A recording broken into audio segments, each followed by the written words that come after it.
l'appelle le guérisseur, le consolateur et le guide. Bonjour et bienvenue à tous. Dans un cours en miracle, le Saint-Esprit est décrit comme étant la voie pour Dieu, le médiateur entre Dieu et nous, la mémoire de Dieu en nous.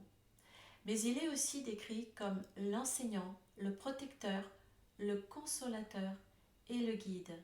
Il est avec nous pour nous guider en ce monde, dans le labyrinthe de l'illusion, pour nous mener hors de l'illusion jusqu'à notre vraie réalité.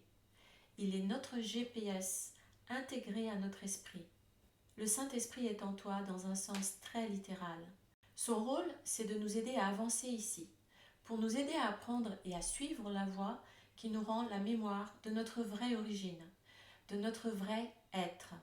Laisse-le donc être le seul guide que tu veuilles suivre vers le salut. Il connaît la voie et il t'y conduit avec joie. Toute guidance de sa part pour nous faire avancer dans ce monde ne sert que cet objectif, nous aider à nous rappeler de notre véritable identité et à la retrouver.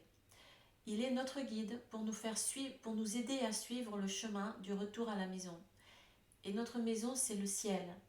Mais le ciel n'est pas un endroit ailleurs, il est notre vraie réalité. Il est ici et maintenant, c'est notre vrai être. Mais nous n'en avons pas conscience parce que nous l'avons oublié. Nous sommes devenus amnésiques de nous-mêmes. Donc le Saint-Esprit a été créé et désigné par Dieu pour nous aider à sortir de notre amnésie, pour retrouver notre mémoire, notre chemin et pour rentrer chez nous. Et ce chemin n'a pas de distance parce que c'est un chemin intérieur, c'est un chemin dans le présent, ici, au centre de nous-mêmes. Tout se déroule ici et maintenant et le temps est une illusion. Le temps est une des illusions inventées par notre esprit inconscient pour nous maintenir dans l'illusion de la séparation et dans l'oubli de qui on est. Ce n'est pas vraiment un chemin que le Saint-Esprit nous aide à faire, même si nous avons l'impression qu'il y a un chemin. Il faut bien trouver les mots pour essayer d'expliquer ce qui se passe. C'est un cheminement intérieur. Et en réalité, le Saint-Esprit nous aide à faire le chemin à l'envers, dans notre esprit, pour revenir au début, au moment où l'erreur originelle a été faite, à l'origine du temps et de l'illusion, pour que nous voyions qu'il n'y a pas de péché et que nous sommes non coupables de ce que nous croyons avoir fait. Et en cours de route, le chemin du retour que nous faisons s'efface au fur et à mesure derrière nous, car le Saint-Esprit efface pour nous toutes les erreurs que nous lui donnons, toutes les erreurs qui ont été commises quand nous nous sommes enfoncés de plus en plus dans l'illusion. Il nous aide à défaire chacun des obstacles que nous avons placés dans notre esprit et dont nous n'avons pas conscience. Nous avons tout oublié, mais lui voit tout. Et tous les obstacles qu'il efface sont effacés définitivement. Le moyen par lequel ces obstacles, ces blocages sont enlevés de notre esprit, c'est par le pardon véritable, grâce à l'aide du Saint-Esprit, puisque le pardon inclut de demander l'aide du Saint-Esprit. Alors, si nous demandons au Saint-Esprit de nous guider, il le fait, car c'est aussi pour cela que Dieu nous l'a envoyé. Ce peut être à lui ou à Jésus à qui nous demandons de l'aide. Cela n'a pas vraiment d'importance. Il n'y a aucune différence entre la guidance de l'un ou de l'autre. La seule différence qu'il pourrait y avoir n'est pas au niveau de la guidance, mais au niveau de la forme. Parce qu'avec Jésus, nous pouvons avoir une relation plus personnelle, car il représente une personne qui a existé dans ce monde, avec un corps comme nous.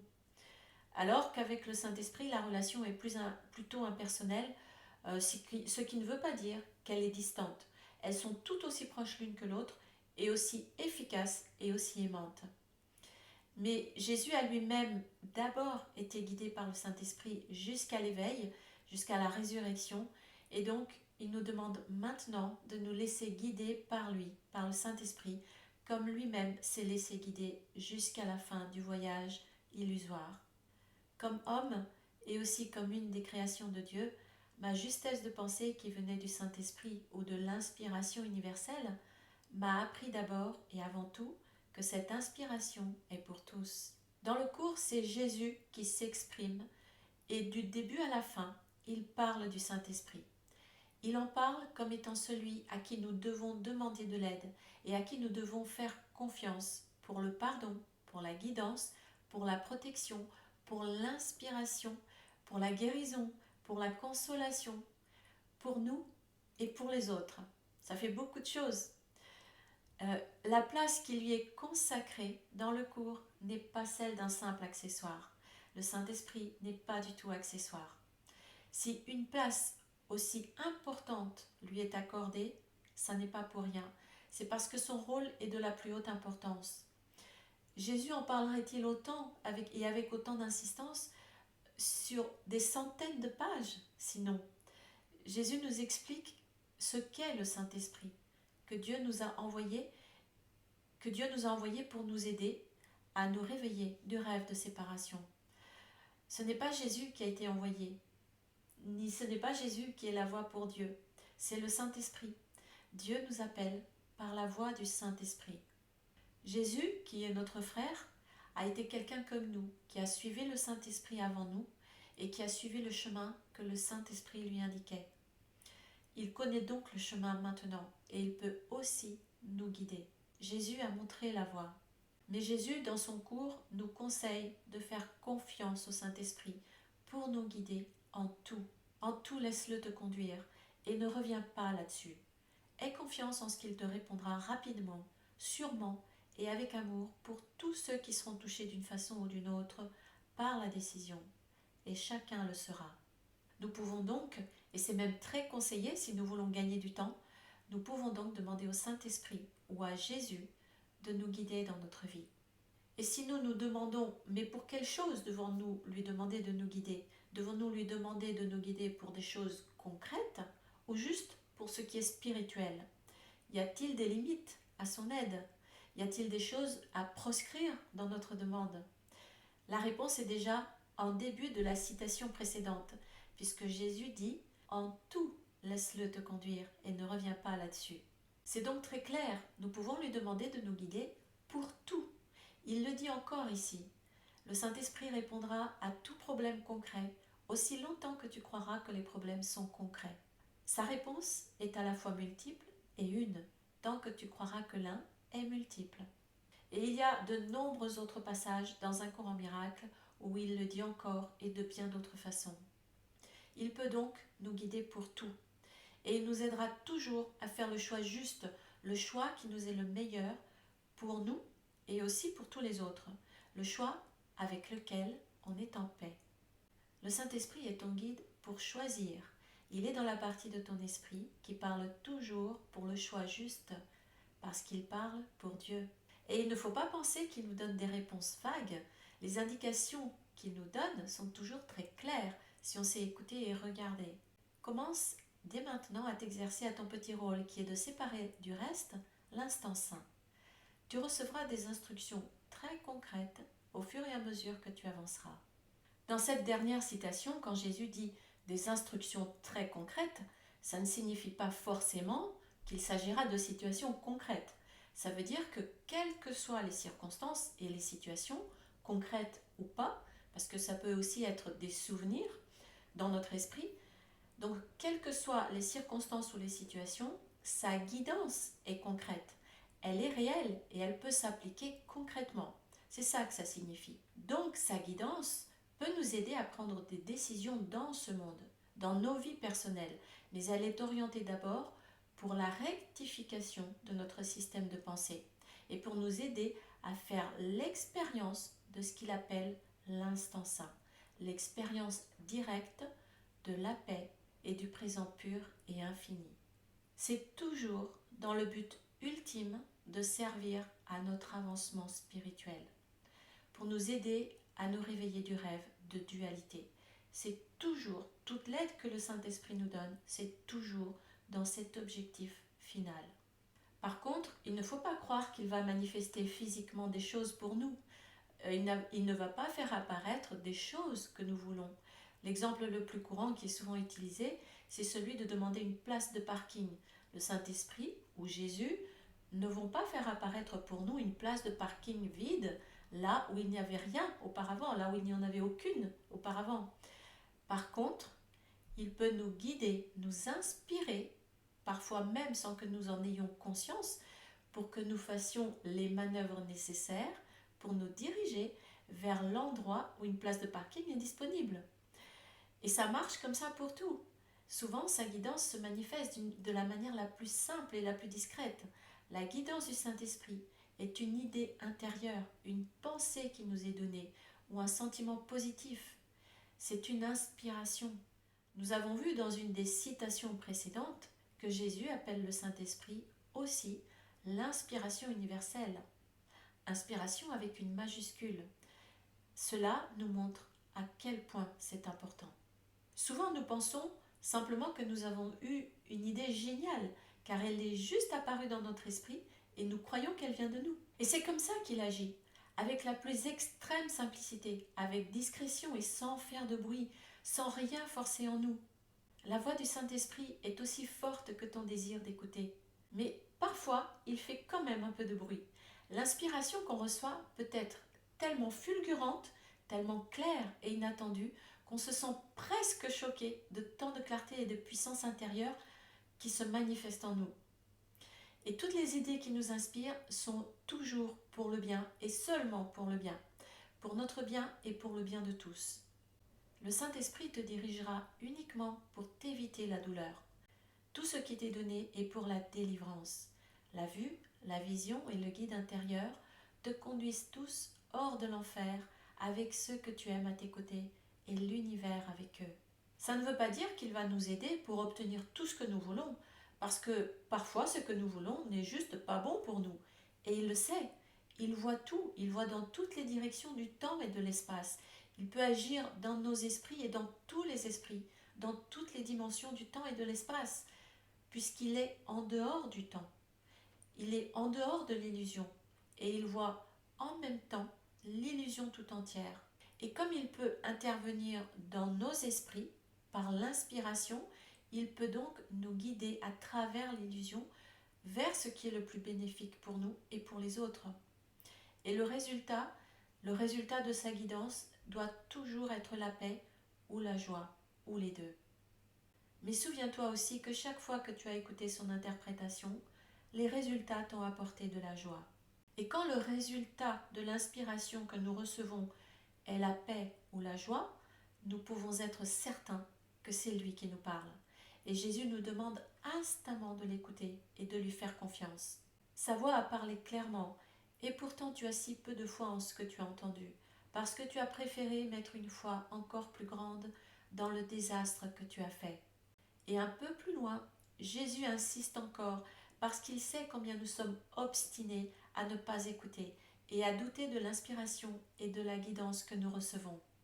Tu n'as jamais confié au Saint-Esprit un seul problème qu'il n'ait résolu pour toi, et jamais tu ne le feras. Tu n'as jamais essayé de résoudre quoi que ce soit toi-même avec le moindre succès. N'est-il pas temps de faire des rapprochements entre ces faits pour en saisir le sens ? Ici, il ne parle pas forcément des problèmes concrets dans le monde, mais de nos problèmes internes, de notre souffrance. C'est surtout de ces problèmes-là qu'il parle. Il veut dire que quoi que nous fassions, le résultat doit être la paix. Si le résultat est le doute ou la souffrance, c'est que nous n'avons pas pris les bonnes décisions pour nous. Nous n'avons pas compris son enseignement et nous avons suivi le mauvais guide, l'ego. Mais nous ne nous rendions pas compte de ce qui était en train de se passer. Nous avons été trompés par l'ego et par son système de pensée trompeur. Nous devons nous rappeler que le doute est toujours de l'ego. Pourtant, la guidance du Saint-Esprit peut aussi nous aider à résoudre nos problèmes personnels concrets, et même beaucoup. Il ne va pas les résoudre pour nous, il ne va pas changer les choses pour nous comme un magicien, mais il nous indique les meilleures actions à mener par l'inspiration. Il peut nous inspirer pour parler à quelqu'un ou la meilleure direction que nous pouvons prendre dans les situations de notre vie. Dans le cours, Jésus insiste sur la puissance de l'inspiration que nous recevons et sur l'importance de la mettre en application. Voici l'année pour toi de mettre en application les idées qui t'ont été données. Car les idées sont des forces considérables à utiliser et non pas à garder inactives. Elles t'ont déjà suffisamment prouvé leur pouvoir pour que tu mettes ta foi en elles et non dans leur déni. Mais le Saint-Esprit ne nous parle pas seulement par l'inspiration directe. Il peut le faire aussi à travers nos rêves nocturnes et aussi à travers les autres personnes. Ce peut être quelqu'un qui nous dit quelque chose ou quelqu'un qu'on entend dire quelque chose qui fait tilt en nous, qui nous apporte une solution à un problème ou la réponse dont nous avions besoin. Le Saint-Esprit peut aussi se servir de n'importe quoi d'autre pour nous parler. Ça peut être un animal qui passe devant nous et qui déclenche une prise de conscience soudaine, ou quelque chose que nous voyons à la télévision ou sur Internet. Ce peut être n'importe quoi. C'est notre sentiment intérieur qui va nous indiquer si ça vient de lui. Si c'est la paix ou la joie que nous ressentons, c'est que ça vient de lui. Tout est bon pour lui, pour nous aider à nous libérer. Mais plus nous nous exerçons à l'écouter, plus nous apprenons à reconnaître sa voix en nous. Car même s'il ne fait pas partie du rêve, il peut être entendu et reconnu dans le rêve. Et plus nous apprenons aussi à faire la différence entre sa voix, qui veut nous tirer de notre propre anesthésie mentale, et la voix de l'ego, qui veut nous maintenir endormis et sous hypnose. Le Saint-Esprit nous guide dans le rêve, non pas pour nous aider à réarranger le rêve à notre convenance, mais pour nous aider à nous réveiller de ce rêve et à réaliser qu'il n'y a jamais eu de séparation. Le Saint-Esprit est la réponse de Dieu à la séparation. Il y a aussi une chose qu'il est très important de comprendre. Le Saint-Esprit est notre guide, mais il ne s'impose jamais, il ne nous commande pas. C'est nous qui devons choisir et qui prenons les décisions. La voix du Saint-Esprit ne commande pas, parce qu'elle est incapable d'arrogance. Elle n'exige pas parce qu'elle ne cherche pas à contrôler. Les aptitudes doivent d'abord être développées pour que tu puisses les utiliser. Tu as un guide pour comment les développer, mais tu n'as d'autre commandant que toi-même. C'est pourquoi le Saint-Esprit ne commande jamais. Nous restons donc toujours le maître à bord de notre esprit. Il est notre guide et nous sommes le commandant. C'est nous qui devons faire les choix, qui devons prendre les décisions, qui devons lui demander de nous guider et qui devons choisir d'accepter sa guidance ou pas. Mais nous sommes perdus dans ce monde malade et nous ne connaissons pas le chemin. Nous ne savons même pas quelle décision prendre pour sortir d'ici. Lui, il sait et il connaît le chemin. Alors, la sagesse la plus élémentaire nous indique que nous devons lui demander d'être notre éclaireur, notre indication de direction. Tu ne connais pas ce qu'est le salut, car tu ne le comprends pas. Ne prends aucune décision quant à ce qu'il est, ni où il est, mais demande tout au Saint-Esprit et laisse toute décision à son doux conseil. Nous pouvons donc aussi lui demander de décider pour nous quelles décisions sont les meilleures et quelle route suivre. Mais c'est nous qui décidons de suivre ou pas les décisions qu'il prend pour nous. Notre liberté est toujours totale. Évidemment, dans la vraie réalité, il n'y a plus besoin de guide, parce que c'est vers là qu'il nous conduit. Et quand nous y serons, le Saint-Esprit aura terminé sa mission. Lorsque la paix en toi aura été étendue jusqu'à embrasser tout le monde, la fonction du Saint-Esprit ici sera accomplie. Et il restera dans l'unité de Dieu avec nous tous, ne faisant qu'un.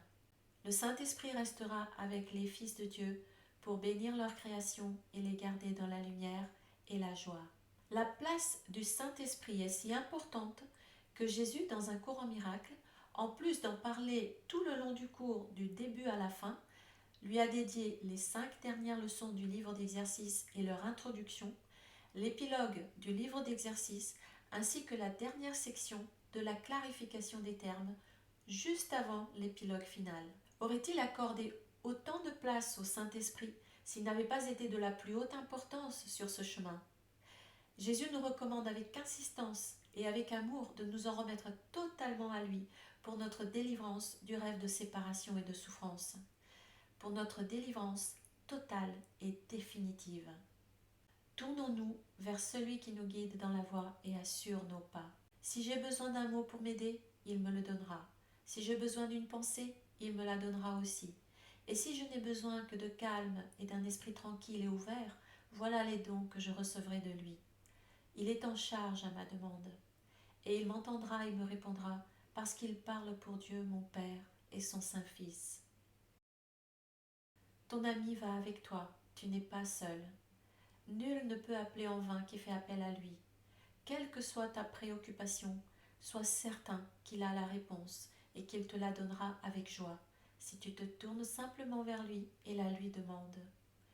Il ne refusera pas de donner toutes les réponses dont tu as besoin pour quoi que ce soit qui semble te troubler. Il connaît la solution de tous les problèmes et la résolution de tous les doutes. Sa certitude est tienne. Tu as seulement besoin de la lui demander et elle te sera donnée. Désormais, n'écoute que la voix pour Dieu et pour ton soi quand tu te retires du monde pour chercher la réalité à la place. Il dirigera tes efforts en te disant exactement quoi faire, comment diriger ton esprit et quand venir à lui en silence, demander sa sûre direction et sa parole certaine. C'est sa parole que Dieu t'a donnée. Et maintenant, je te place entre ses mains pour que tu le suives fidèlement et le prennes comme guide à travers chaque difficulté et toutes les douleurs que tu pourrais penser réelles. Il ne te donnera pas de plaisirs qui passeront, car il ne donne que l'Éternel et le bon. Laisse-le te préparer davantage. Il mérite ta confiance, te parlant quotidiennement de ton Père, de ton frère et de ton soi. Il continuera. Maintenant, tu avances avec lui, aussi certain que lui de où tu vas, aussi sûr que lui de comment tu devrais procéder, aussi confiant qu'il l'est dans le but et dans ta sûre arrivée à la fin.